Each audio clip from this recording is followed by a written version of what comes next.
Greetings. Before I begin on the main topic I want to discuss today, I want to bring up how this channel is going to work this year. You know, I appreciate everyone who has signed up for it, subscribed. I love that. I love those of y'all who have clicked on the bell to make sure you get notified when I put out every single video.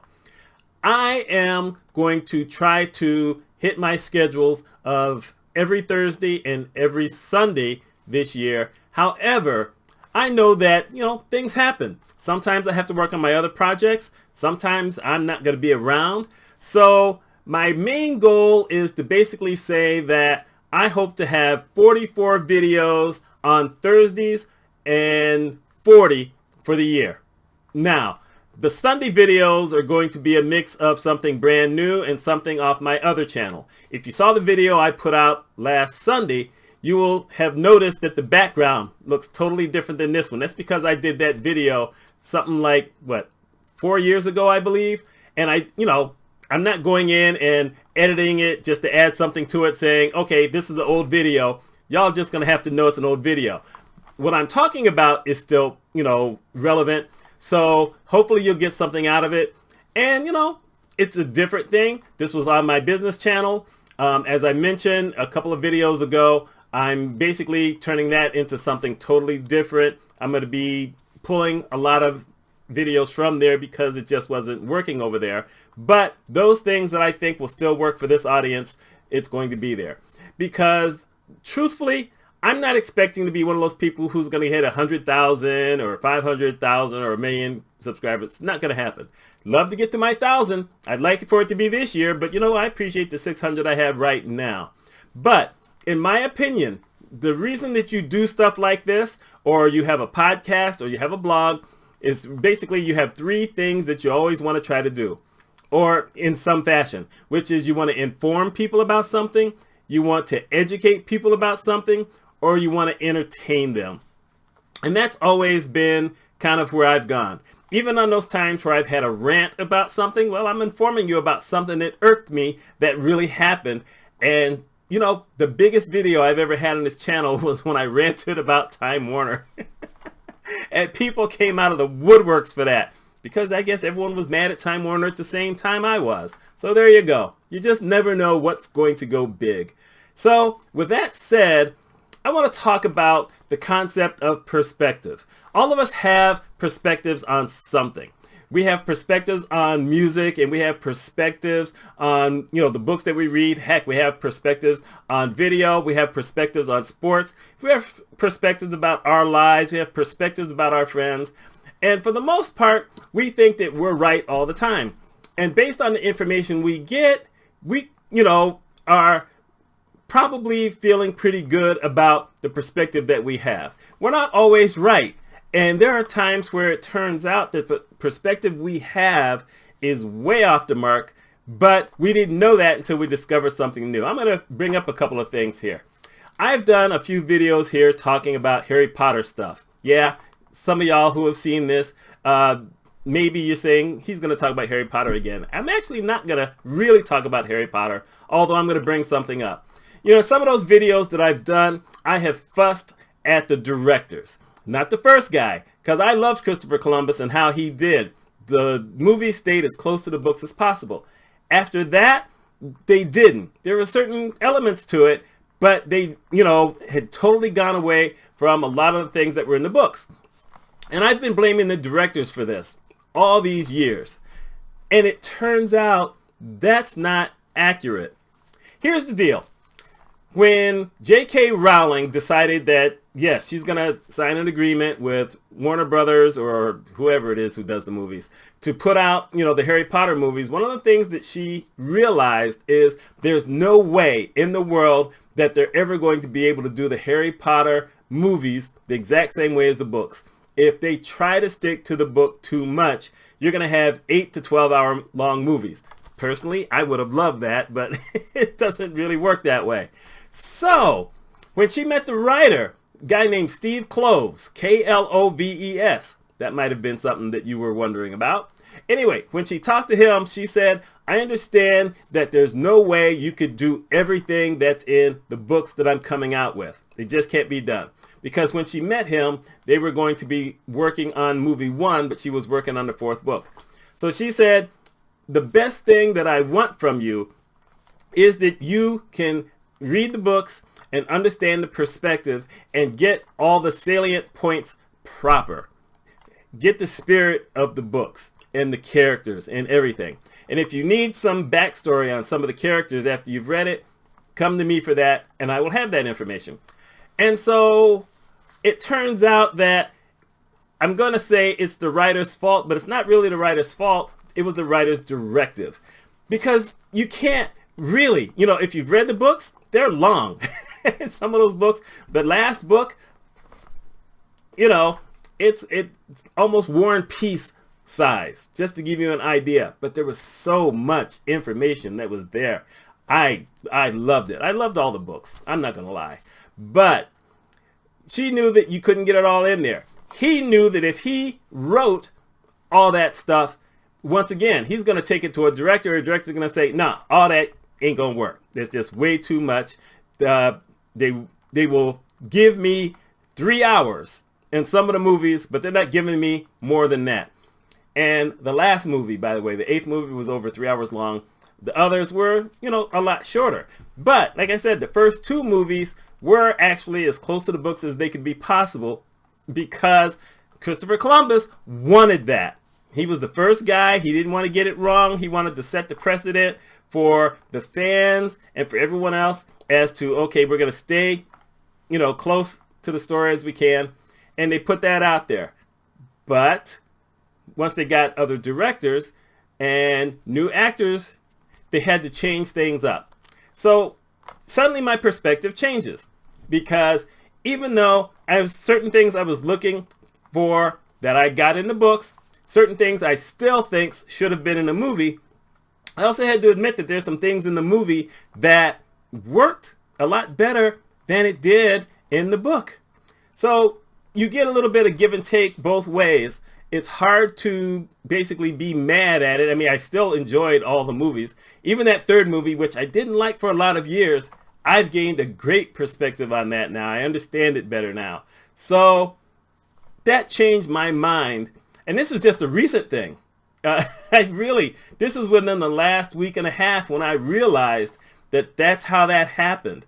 And as a matter of fact, she said the only thing that she wanted really was for Evanna Lynch to be Luna Lovegood. And it turned out to be her, and she didn't have anything to do with it. So there you go. So I thought that was interesting. And then I thought back to Kobe Bryant. A lot of y'all know who Kobe Bryant was one of the best basketball players in history. Kobe killed. He wanted to win all the time. He wanted to dominate. He wanted to look good. And for years, Kobe talked about how mad he was because the first 2 years that he was on the Lakers, he rarely got to play. And I heard that over and over. And I thought, if Kobe had been allowed to play those first couple of years, look at the numbers he would have had. I mean, Kobe had some great numbers, but he could have been fantastic. So I've basically been holding that against the coach at the time, a guy named Del Harris. Well, it turns out that my perspective on that, once again, was somewhat incorrect. Not totally my fault, because when you saw these interviews with Kobe Bryant over the years, which I saw a bunch of, you never heard the second part of the story.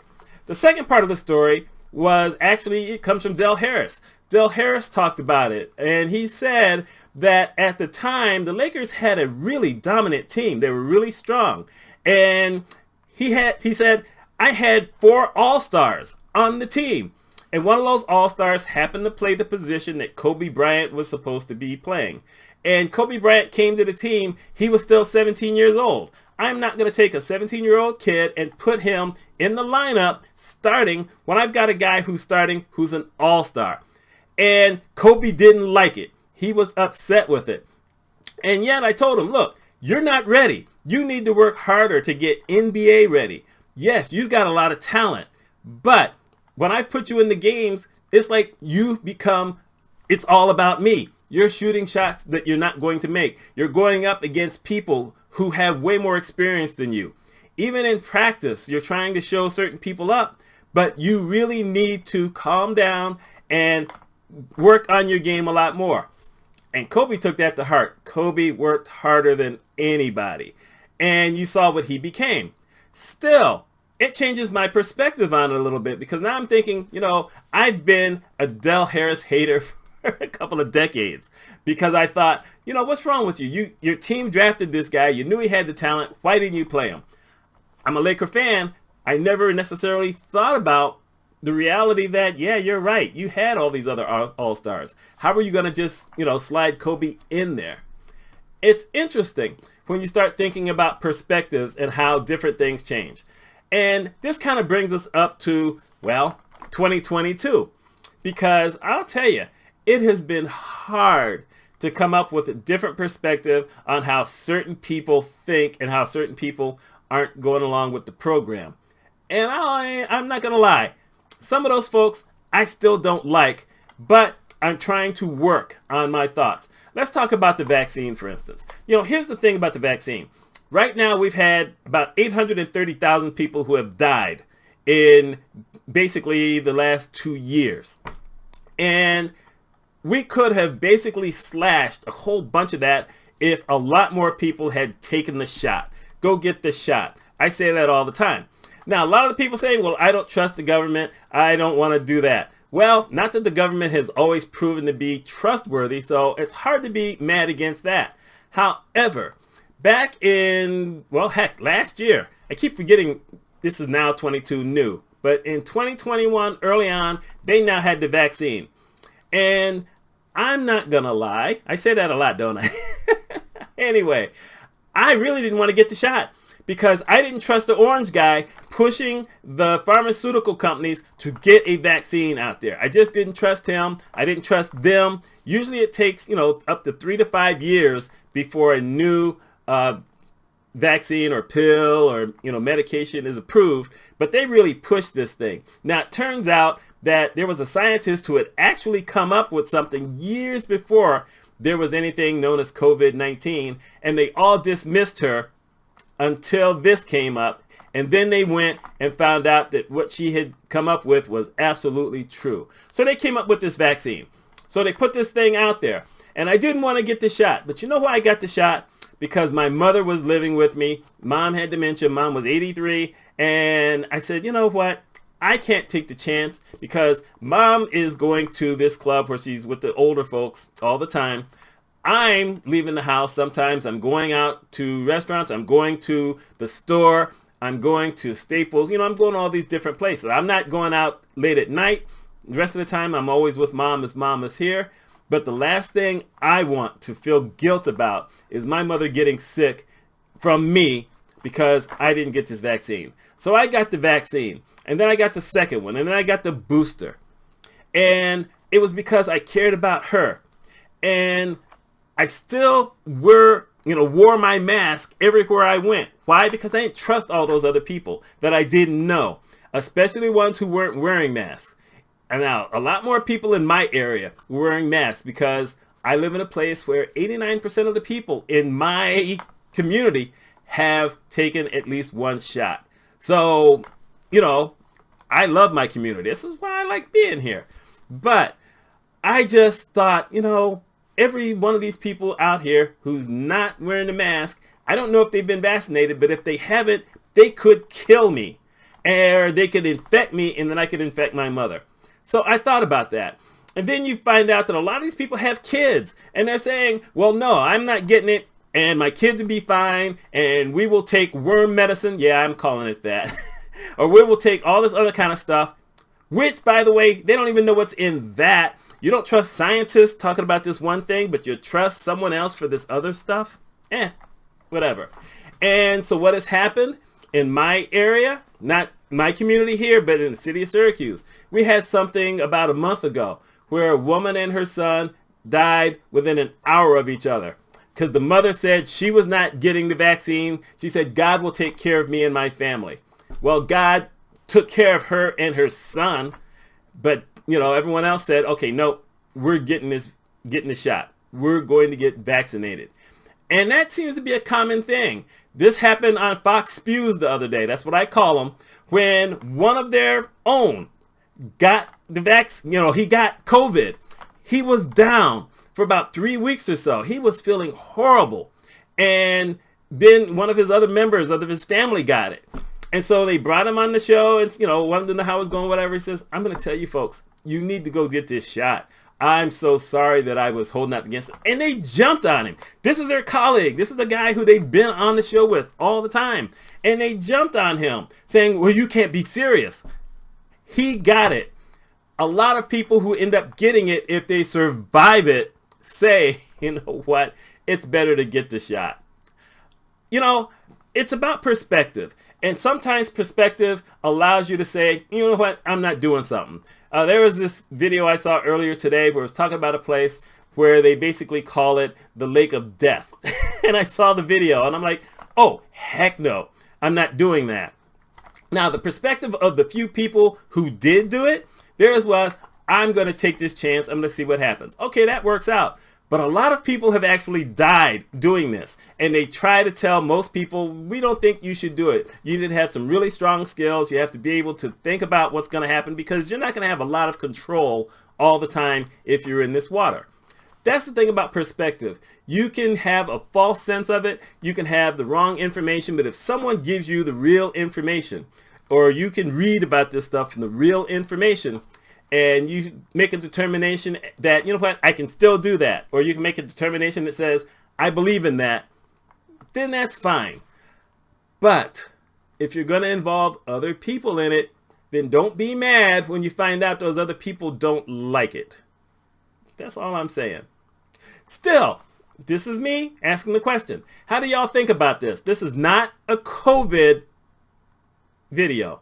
This is a video about perspective. You can talk about the COVID thing if you want to. But in general, when you're talking about perspectives, have you found any of your perspectives that you've always had or that you had for a long time suddenly broken because you found out some other information that you didn't know and you said, man, I got to change my mind on that? And how did you handle it? Y'all let me know. My name is Mitch Mitchell. I hope you have a wonderful weekend. And I'll see y'all next time.